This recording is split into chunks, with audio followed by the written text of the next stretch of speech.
please take your seats.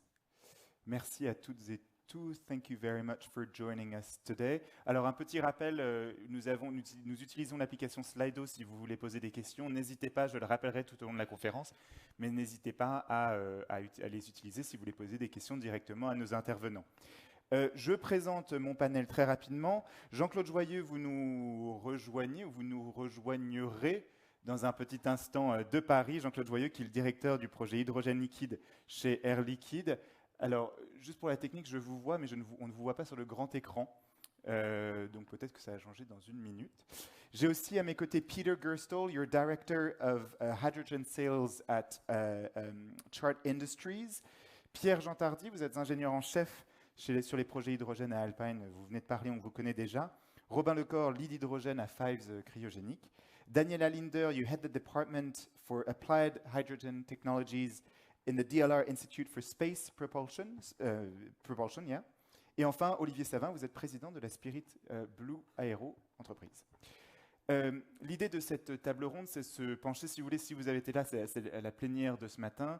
Il était question d'enjeux particulièrement macro, particulièrement larges. Là, l'idée est vraiment de rentrer dans le vif du sujet, de rentrer dans les détails que sont la question de l'hydrogène liquide dans les transports, qui est une technologie particulièrement naissante, mais là où la demande ne cesse de grandir. Donc du coup, essayer de comprendre la réalité du marché, essayer de comprendre les blocages, disons, industriels et de développement de cette industrie dans les prochaines années, ça va être un peu les deux buts principaux, les deux objectifs de notre conversation aujourd'hui. Et pour ouvrir le bal, si je puis dire, je voulais me tourner vers vous, Jean-Claude Joyeux. Alors, Air Liquide, vous êtes, le nom presque l'indique, hein, vous êtes vraiment sur tous les fronts de l'hydrogène liquide.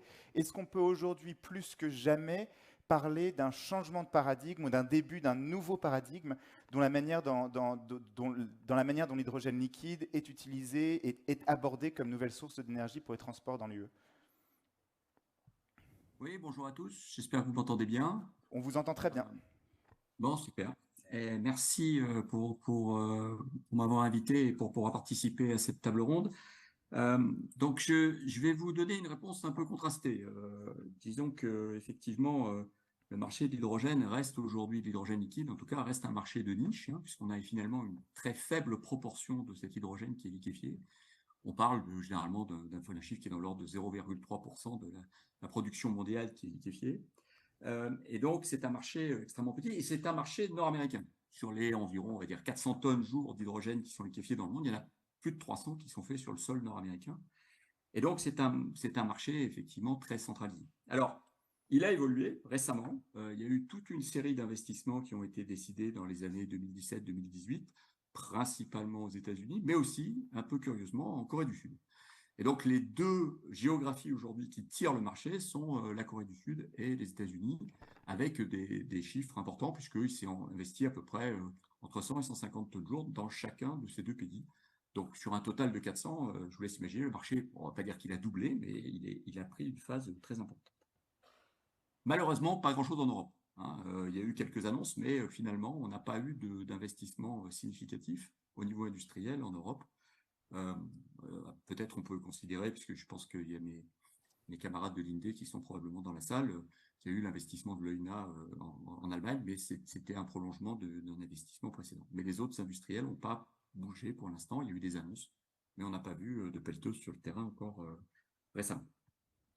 Alors, il y a eu une autre tendance qui est les démonstrations de transports intercontinentaux, puisque bon, on a la possibilité d'utiliser du renouvelable dans des géographies qui sont pas forcément les géographies dans lesquelles on a besoin d'utilisation.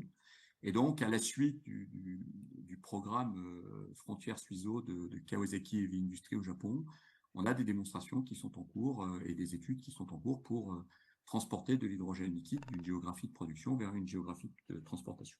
De consommation, excusez-moi. Alors, pourquoi l'hydrogène liquide et quelles sont les tendances que nous, on peut identifier sur le marché? Il y a d'abord un usage, je dirais, de consommateurs qui ont besoin d'embarquer de l'hydrogène liquide. On pense effectivement aux camions, hein, aux camions heavy duty. Je dirais, je vais pouvoir citer Daimler, qui est un pionnier sur ce segment. On pense au maritime, on pense aussi à l'aviation avec les annonces qui ont été faites. Je crois qu'on y reviendra un petit peu plus tard au cours de cette table ronde. Donc, on a vraiment ce besoin sur des gens qui ont besoin d'embarquer beaucoup d'énergie à l'intérieur d'un véhicule, sur des secteurs qui sont aujourd'hui visibles et qu'on espère pouvoir voir décoller dans les prochaines années. L'autre segment pour lequel l'hydrogène liquide s'impose progressivement, c'est dans la logistique de transport. En fait, on a de plus en plus des projets avec des stations-service ou des points de distribution importants pour lesquels on a besoin d'amener sur le lieu de consommation une grande quantité d'hydrogène. Et quand on n'a pas forcément soit un câble électrique pour faire de la production on-site, soit un pipeline proche, on a besoin de transporter cet hydrogène. Et là, quand on commence à avoir plusieurs tonnes jour de consommation, l'hydrogène liquide prend toute sa valeur, puisque avec un camion d'hydrogène, on peut transporter au moins en Europe à peu près 3,5 tonnes d'hydrogène liquide, alors que sur un camion de 200 kg, sur des trailers à 200 bars, il faudrait à peu près une quinzaine de camions par jour pour la station. Donc on voit très vite qu'on a un besoin d'utiliser l'hydrogène liquide à des fins de transport dans une optimisation de logistique. Le dernier point qui prône et qui fait que nous, on est des grands fanatiques de l'hydrogène liquide, c'est sa pureté. Pour tous ceux qui opèrent aujourd'hui des logistiques gazeuses, la problématique de la qualité de l'hydrogène au moment de la logistique et de la distribution est un sujet un peu crucial. On le vit dans les opérations de nos stations-service tous les jours. L'avantage de l'hydrogène liquide, c'est que vous amenez un produit qui est intrinsèquement pur et qui nous permet d'avoir, je dirais, une sûreté de distribution qui est plus importante. Donc, OK, on a ces problématiques de coût de l'hydrogène liquide, on a les problématiques de boil-off, je pense qu'on reviendra dessus un petit peu plus tard, on a des problématiques aussi de capacité de production qui en font effectivement, qui sont un peu des freins aujourd'hui à l'expansion, mais avec tous les avantages que je vous ai cités qui vont derrière. C'est pour ça que nous, on est très optimistes sur son développement et on prône ce développement. En quelques mots, ce que je voulais partager avec vous cet après-midi, je resterai bien sûr disponible à la fin de la session et comme ça, je ne prends pas trop de temps sur le panel de mes camarades qui sont présents auprès de vous. Je suis vraiment désolé de ne pas être avec vous cet après-midi. Merci Jean-Claude pour cette mise en contexte. Peter, just turning to you, I mean, it's been said by Jean-Claude now that this is very much a niche market that's due to evolve and grow, but it's still quite novel and, you know, large-scale production just isn't the case, especially not in the EU. Now, can you give us in the continuation of what Jean-Claude was saying, a realistic take as to where the market stands today, and in thinking about developing that market, what are the hurdles that need to be overcome so that we speed up, we move to the next level of production there? Yeah. Bonjour, mesdames et messieurs, good afternoon. Well, where Europe stands today, just let's say to speak in a couple numbers, I mean, Europe has a liquid hydrogen production about 20-25 tons a day, and that's about it. And I think also Jean-Claude mentioned a truck needs about 80 kilograms, right, for 1,000 kilometers, just to give a rough idea what that means, right? So 20 tons or 25 tons a day, daily production is basically almost nothing. Also, I mean, what I think we have to know, I mean, the liquid hydrogen industry, it's what it is today is, of course, it has not been built to produce fuel, right? It's more I mean, where is it used today mostly, right? This semiconductor industry, right? It's more an ingredient, right, instead of a fuel, right? And this is, of course, what we have to consider about scaling up. If we really want to go, and I have no doubts that this is going to happen, if we need to build up, let's say, a liquid hydrogen infrastructure, because the pipeline cannot be everywhere, then, of course, we need to liquefy in a much bigger scale. And honestly, we can really draw from natural gas liquefaction systems. I mean, also there, I mean, some 60 or 70 years ago, the first liquid natural gas plant or LNG plant was not really world scale. It was not 6 million tons per annum or more, what it is today. So it's also started small. And I think this is really what we will see now being developed, right? So there will be increases, of course, on the equipment side, which are necessary. Compressors are basically, I mean, we all know the main components, right? Because in the end, what we are building big fridges, right? And a big fridges, heat exchangers, well, turbines or valves, and then compressors. And that's all we need. But to make it a big system in order to liquefy also hydrogen, which is really not the lowest density, but a very low density gas, is of course a bit more complex. So there's a little bit more to it, and that's the production side. And then also, as Jean-Claude mentioned, the transport is another story. And this is, of course, where we support a lot of companies today to figure out what is the best supply chain, right? Where is liquid the better option, and where is maybe gas, right? There is no doubt that there will be lots of gas transport via pipelines. So large volumes might be transported, maybe even stored in gas caverns. But again, the pipeline is not everywhere. Not every fueling station will be connected to a pipeline, so the liquefaction will be still important. So this is one trigger. So the last mile, right? Transportation is of course important. And then the second trigger is, where is liquid the preferred fuel and not gas, right? And everybody knows, well, trucks look at this option. We know, of course, aerospace. Daniela might be talking about this a bit. The application, of course, in the space industry is very well known.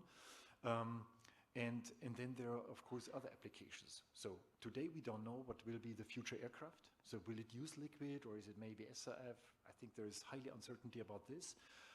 Maritime is looking into this. Lots of projects where big ships are looking at using liquid hydrogen straight, because there is no further process step. Boil off is not really an issue, because as soon as the engine runs, I mean, it consumes lots of hydrogen, so it's basically consumed on board of the ship. And that's basically been, let's say, the trigger why we need liquid, right? Because gas is not perfect for all the applications. Yeah, thank you very much, Peter. And going back, you talked about big fridges. Je veux me tourner vers vous, Robin. Robin, je précise que Robin doit nous abandonner jusqu'après parce qu'il a un direct Belfort-Abu Dhabi. Donc ça va, vous avez besoin de nous quitter. Mais donc je profitais de votre présence ici parce que vous êtes spécialiste de la question cryogénique. Lorsque vous parlez à vos clients aujourd'hui sur la question de l'hydrogène liquide, qu'est-ce qui est dit et quelles sont les urgences qui doivent être mises en place pour mieux, les réponses face aux urgences qui doivent être mises en place pour mieux les accompagner et pour scale up leur projet? Oui, merci, bonjour à tous. Et puis mes excuses, en effet, je vais devoir partir d'ici une vingtaine de minutes. En quelques mots d'introduction, FIV, c'est en effet un groupe industriel, pour ceux qui ne le connaissent pas, français, 200 ans d'existence, qui est présent pour la conception et la fourniture de machines et d'équipements de procédés, de lignes de production dans l'industrie, acier, aéronautique, aluminium, automobile, etc. FIV et l'hydrogène liquide, c'est une histoire longue, puisqu'on a démarré il y a 50 ans. On fournissait les équipements de liquéfaction pour le centre spatial de Kourou, où on a commencé à fournir des premières pompes cryogéniques pour, comme l'ont mentionné les autres intervenants, des équipements et des applications de niche. Mais en 50 ans, ces attentes, elles ont changé, et en tant qu'équipementier, nous, on sert un panel de clients de manière assez agnostique et indépendante, et on voit qu'il y a une évolution sur le marché de l'hydrogène liquide. J'en synthétise 3 pour rester relativement court. Nous, ce que l'on voit, c'est qu'il y a une très forte diversité d'acteurs et d'opérateurs. Il y a 50 ans, notre portefeuille de clients ou d'applications pour l'hydrogène liquide était vraiment très réduit. Marché de niche, on l'a mentionné, dédié au spatial ou à la recherche R&D, avec une très faible poignée d'acteurs qui se positionnaient en développeurs de projets, Air Liquide étant le chef de file au niveau mondial. Aujourd'hui, on voit des applications plus multiples, voitures privées, flotte captive, mobilité lourde, racing, Pierre-Jean en parlera. Et finalement, nous, on voit que mon nombre d'acteurs, nos clients, il a facilement été multiplié par 100. Donc c'est un vrai changement depuis ces dernières années. Le deuxième point que l'on voit, c'est cette recherche d'optimum en termes de taille d'équipement. Historiquement, on avait l'habitude de fournir et de concevoir des équipements pour des sites de petite taille. On parlait de quelques tonnes par jour. Aujourd'hui, on sent qu'on est au début de ce que l'on a pu connaître il y a quelques années sur le LNG, avec une question sous-jacente, jusqu'où est-ce qu'on peut aller en termes de taille pour les équipements liés à l'hydrogène liquide. Donc, sur la production, nous, on est aujourd'hui en train de voir des demandes à 15-30 tonnes par jour sur des équipements de liquéfaction. Et on entend parler de projets qui sont au-delà de la centaine de tonnes. Shell a annoncé un 500 tonnes Alors, ce ne sera pas forcément un seul équipement, mais comme le mentionnait Monsieur Joyeux, quand on pense que la capacité mondiale, c'est 400 tonnes jour, quand on parle d'un site de 500 tonnes, on change d'échelle tout de suite. Et sur le volet distribution, on l'a évoqué, on a des stations de plus en plus grosses et on a besoin d'équipements qui sont capables de distribuer de plus en plus vite et de manière efficace notre hydrogène liquide. Troisième point que je voulais mentionner et qui est pour moi un peu la contrepartie de la taille, c'est le pendant. Il y a plusieurs années, pour des petits sites, faire tourner un site à l'hydrogène liquide, c'était presque, je caricature un peu, un exploit en soi. Aujourd'hui, c'est plus suffisant et dans une recherche d'efficacité énergétique et économique, nos clients sont de plus en plus exigeants sur la performance de leur processus. Et donc nous, ça nous impose, en tant qu'équipementier, d'être de plus en plus performants. Et si aujourd'hui l'hydrogène, s'il y a 50 ans, l'hydrogène était traité de manière assez marginale par nos équipes R&D, aujourd'hui, dans nos équipes, dans nos BU cryogénie, c'est 80% de notre R&D qui est dédié à l'hydrogène pour lever ces verrous technologiques. Donc ça, c'est les changements en termes d'attente. Évidemment, il y a des enjeux forts. Je vais être très bref. Il y a la question coût qui a été mentionnée. Aujourd'hui, le LH2, il est cher. L'IEA a alerté la semaine dernière dans son rapport sur l'hydrogène qu'il y avait une certaine tendance inflationniste d'ailleurs dans la chaîne hydrogène en termes de coût. Et la chaîne hydrogène liquide va devoir faire baisser son coût total si on veut être compétitif. Il y a l'accès à des sites de test. C'est quelque chose que je voulais mettre en avant, mais aujourd'hui, il y a très peu de sites de test, en particulier en France, pour pouvoir tester des systèmes complets en hydrogène liquide. Ils sont peu nombreux ou ils sont chasse-gardés de certains acteurs.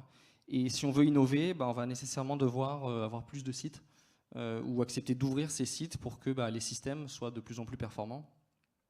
Et puis, pour moi, le dernier verrou, c'est vraiment travailler en consortium. On est encore dans une phase initiale sur l'hydrogène liquide. Il y a beaucoup de projets qui sont en phase d'études ou de concept pour démontrer la pertinence de la chaîne de valeur. Combien de projets aujourd'hui meurent parce qu'on n'arrive pas à s'entendre sur des sujets d'IP ou de partage de coûts? Je pense que c'est vraiment des éléments que l'on doit renforcer pour que cette supply chain hydrogène liquide puisse diminuer les risques et qu'on se les partage entre acteurs. Très bien, merci beaucoup pour ce panorama très complet. Pierre-Jean Tardy, je voulais me tourner vers vous parce que vous avez une application très concrète et très nouvelle de l'hydrogène liquide. Et on parle là effectivement de la racing car, enfin la voiture de course. Est-ce que vous pouvez nous en dire plus? Où est-ce que vous en êtes? Et qu'est-ce qui rend ce secteur si prometteur et si intéressant dans le milieu de l'hydrogène liquide aujourd'hui? Oui, alors effectivement, comme j'ai expliqué tout à l'heure, chez Alpine, on explore les voies de l'hydrogène pour la course auto et pour le sport auto. Et tout à l'heure, on parlait, Peter, je crois en particulier, disait il faut bien voir où le gazeux et où le liquide est le mieux adapté. Il est clair que c'est un des points sur lesquels on n'aura pas la même solution sur une voiture de course que sur une GT de série, qu'on utilisera une fois tous les 15 jours ou une fois tous les mois. Le client, quand il va démarrer sa voiture tous les mois, s'il est en stockage liquide, il risque de ne pas avoir beaucoup d'hydrogène restant quand il va redémarrer sa voiture. Donc il y a fort à parier qu'une voiture de route restera en hydrogène gazeux, haute pression. Maintenant, pour la course, l'hydrogène liquide, c'est une évidence pour différentes raisons. La première raison, c'est que, déjà, à partir du moment où on sait l'usage qu'on va faire de l'hydrogène qu'on a mis dans un réservoir dans un temps limité, l'hydrogène liquide déjà a du sens. Quand on remplira un réservoir de Formule 1 en 2031, si ça arrive, on utilisera le contenu du réservoir dans les quelques dizaines de minutes qui vont suivre. Donc le boil-off ne sera pas forcément un gros problème. Ça ne veut pas dire qu'on n'aura pas un réservoir isolé, mais ce ne sera pas la même problématique que sur d'autres applications. Alors pourquoi l'hydrogène liquide pour la course?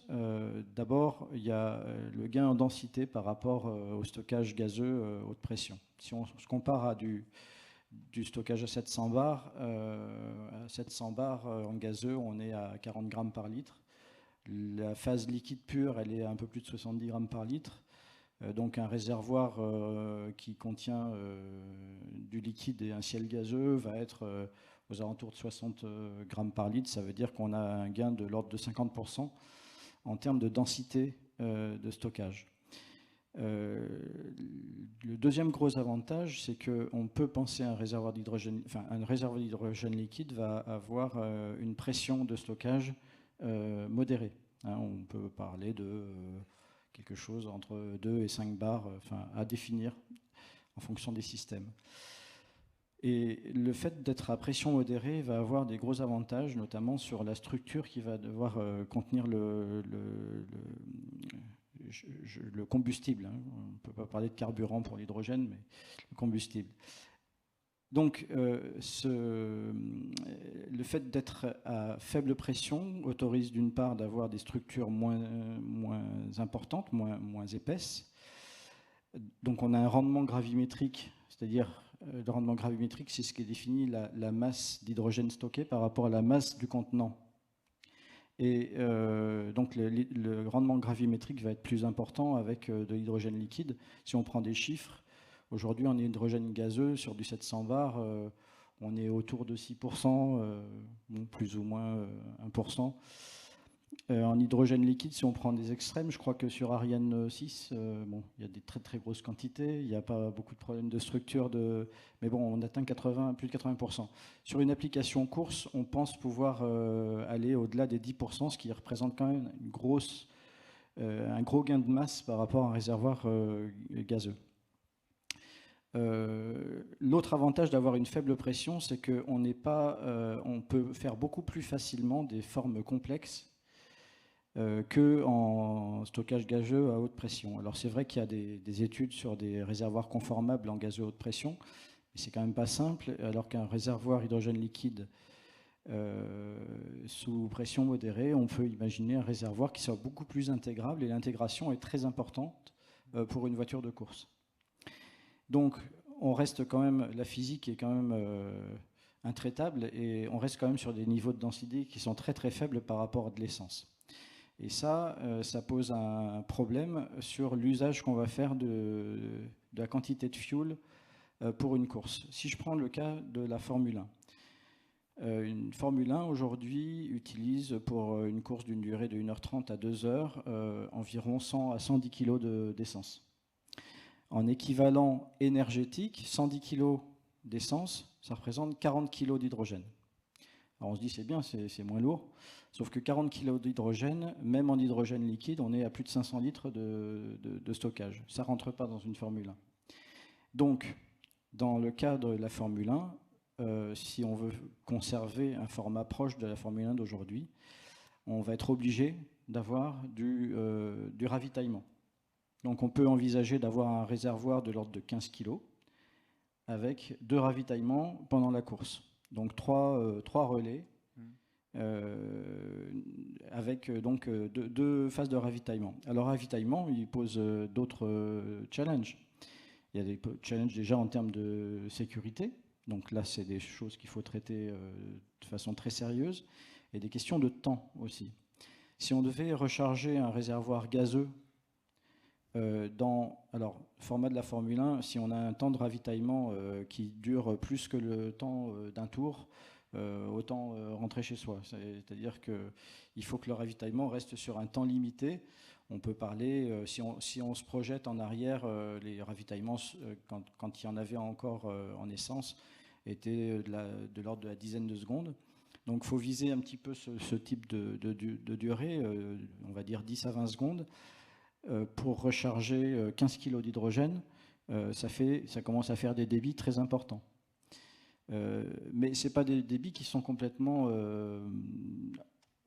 c'est pas de la science-fiction, puisque ce type de débit, on pourra les retrouver sur l'aviation, par exemple, pour recharger des moyens courriers à hydrogène cryo. 15 kg en 10 secondes, 1,5 kg par seconde, ça peut paraître des débits tout à fait réalistes. Donc, si je reviens à cette vitesse de ravitaillement, il y a des contraintes physiques sur la techno des réservoirs gazeux qui font qu'on est limité sur la température et sur la pression de remplissage.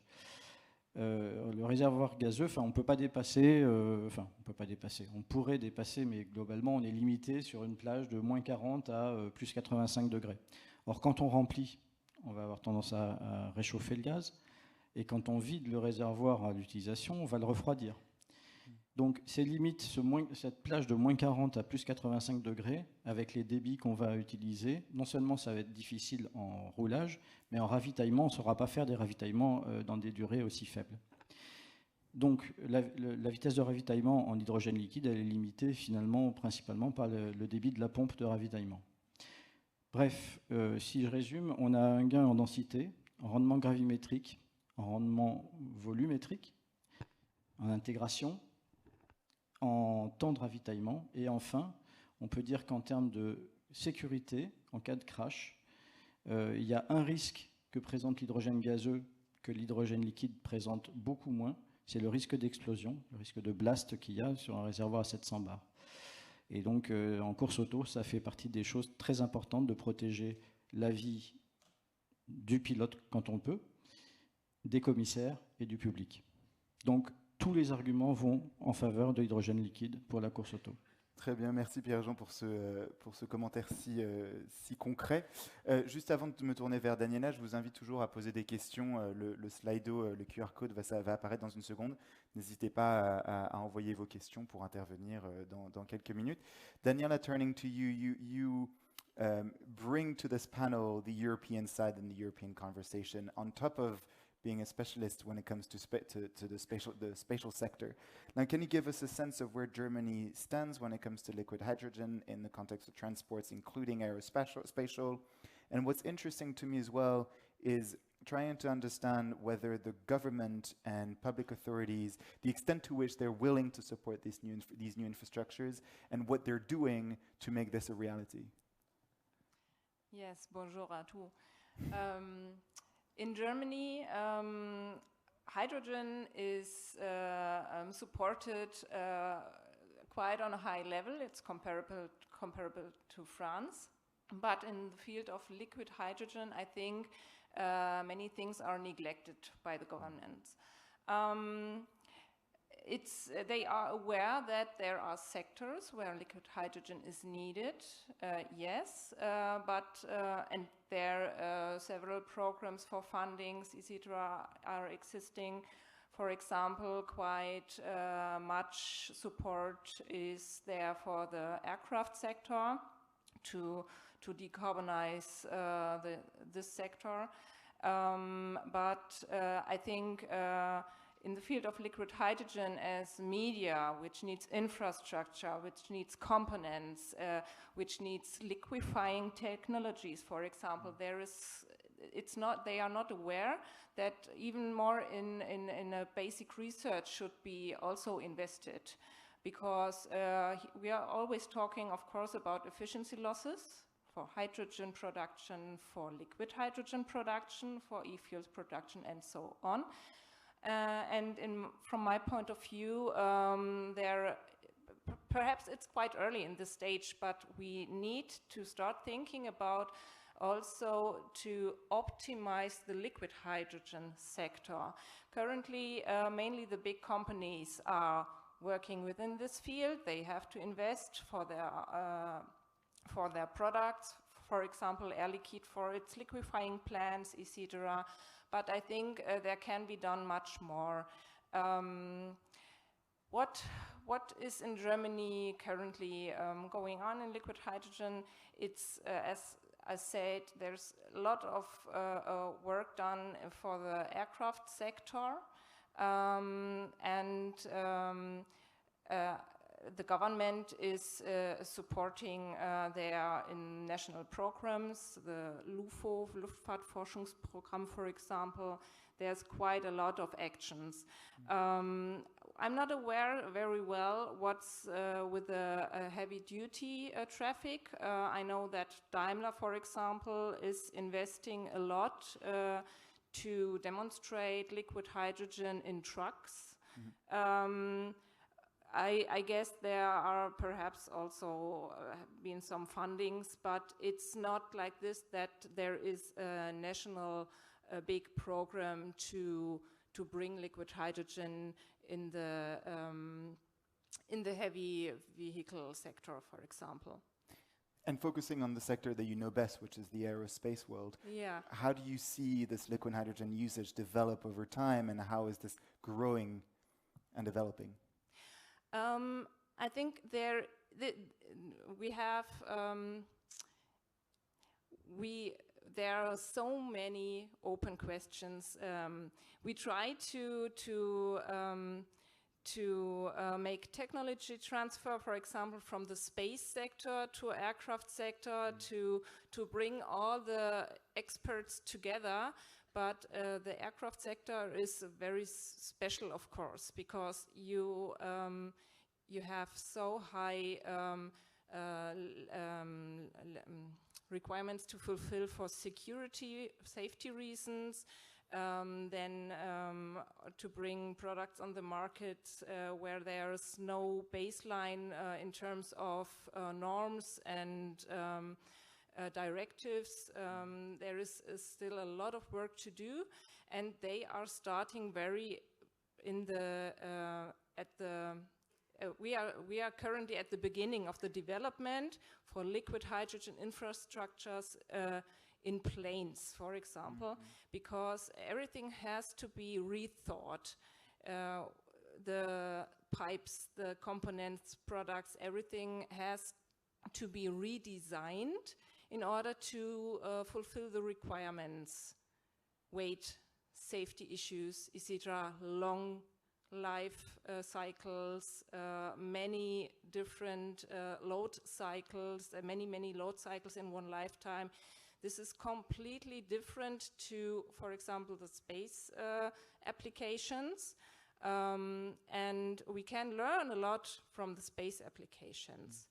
But, and also in the space applications, we also have similar problems, for example, in the ground facilities, where they are also designed for 20 years and longer. But there has to be done a lot of work, and I think, more funding on in the next years even has to be done in order to succeed. Thank you, Daniela. And si on reste dans le milieu de l'aviation, Olivier Savin, je me tourne vers vous. Est-ce que vous pouvez déjà nous éclairer sur l'état de fait et où nous en sommes dans la question de l'aérospatiale? On sait la fameuse date de 2035 pour Airbus. Je sais que vous avez été un petit peu critique vis-à-vis de cette date-là, donc j'aimerais savoir si on n'est pas sur des ambitions qui sont peut-être un peu trop fortes. Et revenir sur cette question réglementaire. Qu'est-ce qu'on peut améliorer dans le milieu de l'aérospatial pour développer l'hydrogène liquide? Oui, alors je reviendrai sur l'ambition 2035 là, dans un instant. Mes messages vont faire sensiblement écho à ce qui a déjà été dit par mes copanélistes, en particulier le fait qu'il y a un pari pris aujourd'hui par un certain nombre d'acteurs du domaine pour imaginer des solutions viables qui utilisent de l'hydrogène liquide dans l'aviation.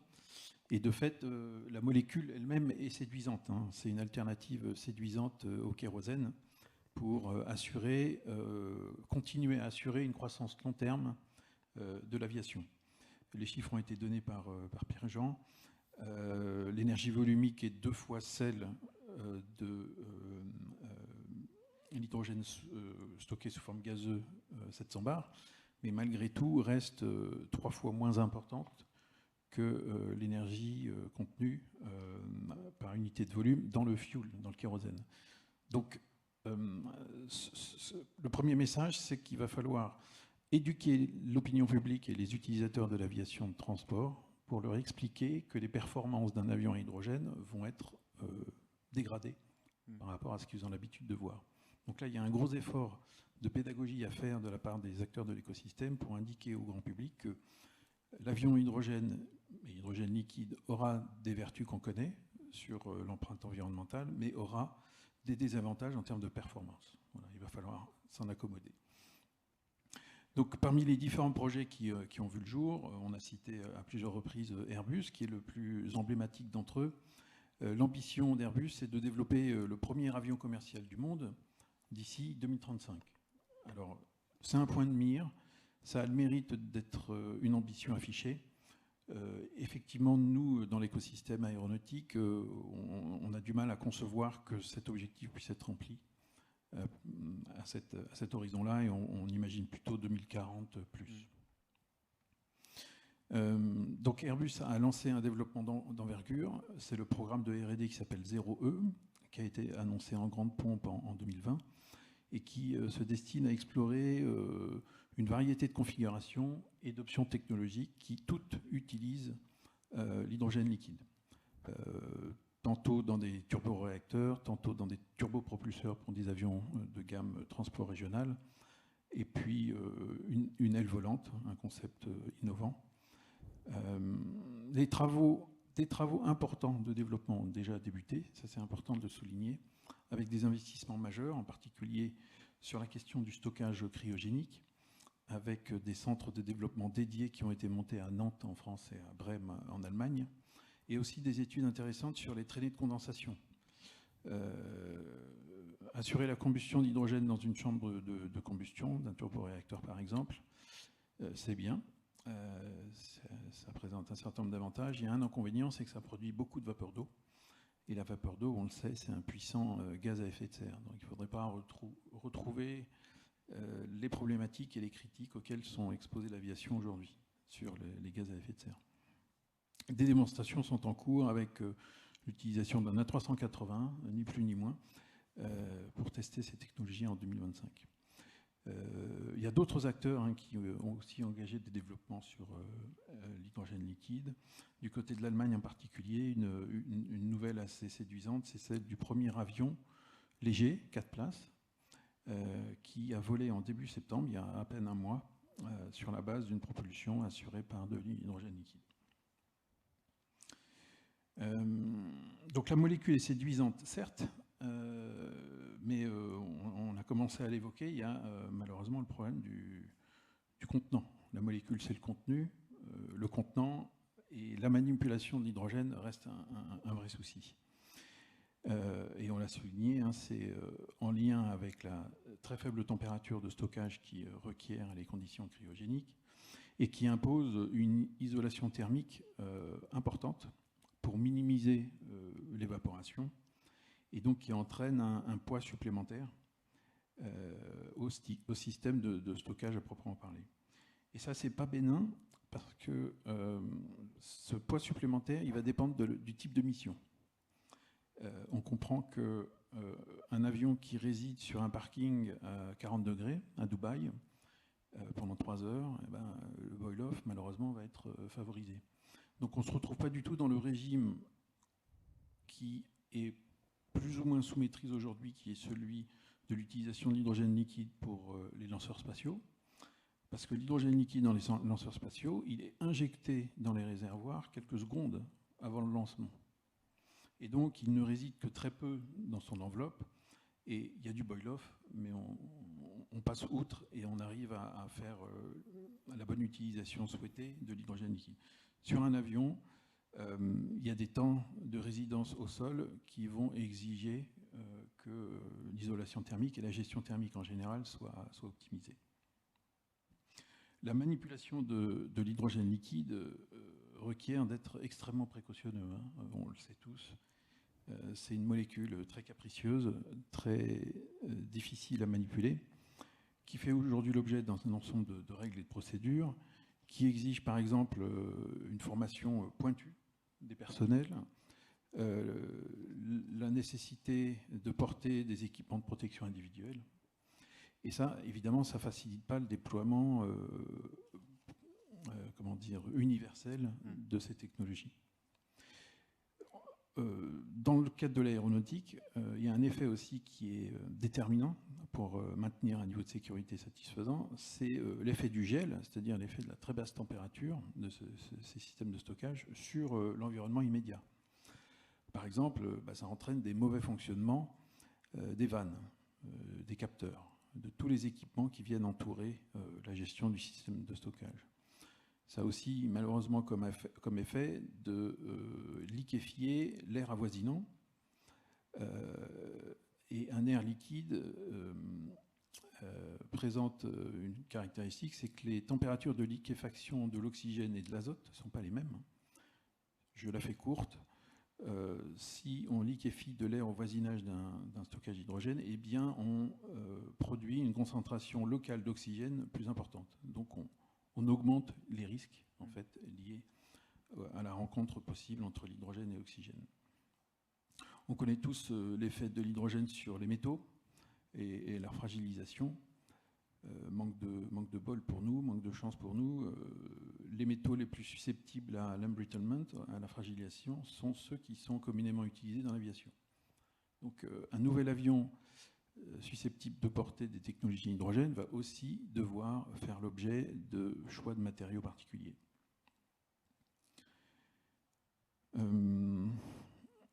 Donc là, on est en train de parler d'un système compliqué, en fait. Et un système compliqué dans l'aéronautique, ça implique tout de suite un exercice de certification délicat. Et la certification, ce n'est pas la moindre des choses, c'est le premier élément attendu, puisque c'est ce diplôme qui permet de commercialiser l'appareil. Sans certification, on ne peut pas emprunter l'espace aérien et on ne peut pas commercialiser l'appareil. Et donc les produits certifiables sont nettement plus complexes à concevoir que tous les démonstrateurs qui ont vu le jour depuis les années 50 et qui fonctionnaient sous régime dérogatoire. La certification aéronautique, on le sait tous, est particulièrement exigeante. Elle a comme particularité, entre autres, de n'examiner essentiellement que les cas dégradés. C'est-à-dire que le cas nominal n'intéresse pas les autorités. Et on va devoir regarder tous les cas dysfonctionnels, dont ceux que j'ai listés tout à l'heure. Parmi les prérequis de la certification, il y a ce qu'on appelle la qualification des équipements, c'est-à-dire la démonstration qui doit être faite que les équipements sont capables d'endurer toutes les conditions environnementales susceptibles d'être rencontrées en vol. Et la qualification, elle se base sur 3 possibles démonstrations. On appelle ça la règle du grand-père dans notre métier. C'est le fait de faire référence à des précédents, à des projets précédents qui ont fait des démonstrations similaires. Il n'y a pas de précédent utilisable dans l'aéronautique, donc on va devoir s'affranchir de cette avenue. Deuxième avenue, c'est la modélisation et la simulation, qui eux-mêmes, activités, qui doivent elles-mêmes être adossées à des essais dédiés pour s'assurer que les résultats de simulation donnent des résultats réalistes. Et puis il y a les essais des équipements eux-mêmes. Et là, on rencontre une difficulté, c'est celle de la disponibilité ou même de l'existence des centres d'essai qui sont capables de manipuler de l'hydrogène liquide. Donc la qualification des équipements, c'est déjà un premier challenge dans le registre de la certification. Une autre démonstration qui est requise dans les exigences réglementaires, c'est la maintenance, et en particulier la maintenance en conditions opérationnelles. Et ce sont des exigences qui doivent être prises en compte dès le début de la conception de l'appareil, avec une formation des personnels, des outillages, des bonnes pratiques, etc. Donc ça complexifie encore la démarche de conception. Est-ce que d'une certaine manière, pour résumer un peu vos propos, est-ce qu'on doit parler d'une nouvelle tolérance au risque sur la réglementation, la certification, la qualification des équipements que vous décrivez? Est-ce qu'il y a une nouvelle tolérance au risque qui doit être inventée dans le cadre de l'aviation hydrogène liquide? Malheureusement, la réponse est non. La base réglementaire ne va pas changer. C'est aux fournisseurs de technologies, aux OIM, de s'arranger pour que les solutions qui sont proposées aux autorités de certification puissent rentrent dans le cadre de cette base réglementaire existante. Et pour cela, l'écosystème prend le sujet naturellement au sérieux et a monté un ensemble de groupes de standardisation dont j'ai la chance d'assurer la présidence, et qui se destine donc à produire des standards qui permettent de faciliter l'instruction faite par les autorités de certification au travers de documents qui sont par exemple des moyens de conformité. Quels sont les moyens qu'on peut imaginer pour démontrer que la technologie proposée est conforme aux exigences réglementaires? J'ai mis l'accent sur la certification parce que ce n'est pas le moindre des sujets. Malheureusement, il y en a d'autres. Il y a d'autres défis à relever pour assurer l'émergence d'une aviation hydrogène. Le développement technologique, l'optimisation des masses et des volumes, ça va de soi. Mais il y a aussi toute la question d'industrialisation, avec une supply chain qui n'est pas forcément au rendez-vous tout de suite maintenant. On parlait tout à l'heure de l'adoption du marché. Non seulement on introduit une substance qui continue malgré tout à avoir une réputation parfois sulfureuse, mais en plus il va falloir éduquer le public sur le fait que les avions qu'on va proposer vont avoir des performances différentes. Ils vont être vertueux vis-à-vis de l'environnement le plus possible. En revanche, eh bien, ils vont avoir des performances en termes de distance franchissable, de vitesse de croisière différentes. Ils seront différents. Est-ce que je peux me permettre de vous interrompre juste pour ouvrir la discussion de manière un peu plus large? Je voulais peut-être me tourner vers vous, Jean-Claude Joyeux, pour rebondir un petit peu sur ce qu'a dit Olivier et voir si vous aviez des commentaires vous aussi à faire du point de vue d'Air Liquide sur la question de l'aérospatiale. Mais il y a aussi la question, pour revenir un peu à ce que je demandais à Daniela, qui est de dire, lorsque vous parlez aujourd'hui aux autorités publiques, que ce soit en termes réglementaires, que ce soit aussi, on n'a pas vraiment parlé en termes de financement et de soutien à la filière, qu'est-ce qu'on vous répond aujourd'hui? Et y a-t-il une réelle prise de conscience publique que ce secteur doit être développé, selon vous? Alors, ce qui est clair, c'est qu'on est entouré de bienveillance. Donc, en fait, on a, à chaque fois qu'on a accès à des autorités ou à des organismes réglementaires ou qui que ce soit dans la chaîne de certification, de validation, il y a une bienveillance à l'hydrogène. Donc, on est écouté et avec beaucoup d'attention. On a fait et on a à faire encore un énorme besoin de formation, puisque en fait, effectivement, tout le monde voit encore le dirigeable d'Edinburgh en train de voler. Donc, dès qu'on parle d'hydrogène, il y a toujours une appréhension autour de cette molécule. Donc, il y a eu énormément d'essais faits ces 15 dernières années. Et donc, du coup, on a de la matière pour amener une formation à la fois auprès des autorités, mais, comme ça a été mentionné aussi, vis-à-vis du grand public. Mais globalement, je dirais, on est écouté. En termes de subventions, oui, les programmes fusent de partout. Enfin, on a des opportunités incroyables sur les développements, que ce soit en termes de technologie ou en termes de projets, pour avoir du soutien des États, des organisations pour avancer. C'est pas toujours un parcours tranquille, hein, c'est forcément quelque chose qui prend du temps. Souvent, l'accès à cet argent public ou à ces subventions est un peu long. Donc, effectivement, on ralentit probablement un petit peu nos actions en attendant ces subventions. Mais je dirais globalement, c'est quand même très bienveillant. Donc, je dirais aujourd'hui, même si les structures ou l'administration a toujours un peu de mal à être hyper réactive, enfin, vu par des yeux d'industriels, je dirais globalement, oui, il y a quand même énormément de choses. Et que, quels que soient les pays, hein, que ce soit en Europe, que ce soit sur le continent nord-américain, au Japon, en Corée, on a effectivement une bienveillance générale. D'accord. Et cette bienveillance, c'est une question peut-être which goes to Peter, if you'd like to comment on this. I mean, Jean-Claude Joyeux, in his preliminary remarks, pointed out that really it's the US and Asia with South Korea that's very much advanced. How do we explain the state of play where the US is so ahead of this race? Where has the EU faulted, if you will, when it comes to liquid hydrogen development? And how do we explain where we're at now? Oh. If you're able to answer this question, I'm throwing you. Yes, it's a bit of a curveball. Let me add a few comments. Well, I don't think we have faulted, right? We just didn't start it, right? It wasn't really necessary. I think this is really because I mean, let's start with the US, right? I mean, the US is a very different country, right? It's big. They have always, let's say, the problem of the big long distances, right? So compacting, let's say, hydrogen, such a low density gas into liquid form always was a business case, right? So this is why they had it, right? And second, of course, aerospace. So there were consumers, they had, let's say, some production and application. So Peter, can you bring your mic over? Oh, yeah, sorry. Yeah, thank you. And in South Korea, this was a political decision in, I think, end of 2019, or no, early 2019, to go for a liquid hydrogen infrastructure. And since that year, they just keep building liquefiers, right? I think Air Liquide is part of this. Linde is putting in a couple plants. So basically, we bring in the technology, but we're not using it here. So Europe is again exporting technology to certain countries. Same also in the US, right, where Air Liquide is also building a plant. I mean, yeah, I mean, but in Europe we haven't started, right? So we really didn't push the button that we built up a liquid hydrogen infrastructure, but mainly for the reason it wasn't really necessary so far. I think this is really, we can, right? But we need to have a business case where this really plays out. And the interesting thing, because if I listen to the other panelists here, we are really working on the consumption side. So I work with a lot of customers, fuel tanks, fuel gas systems for whatever applications, right?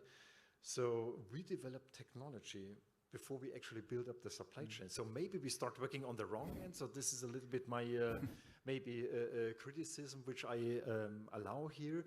But honestly, if we want, we can put in large liquefiers, right? And that's not ending at 30 tons a day. Thanks. Daniela, did you want to respond to this or share a few comments as well?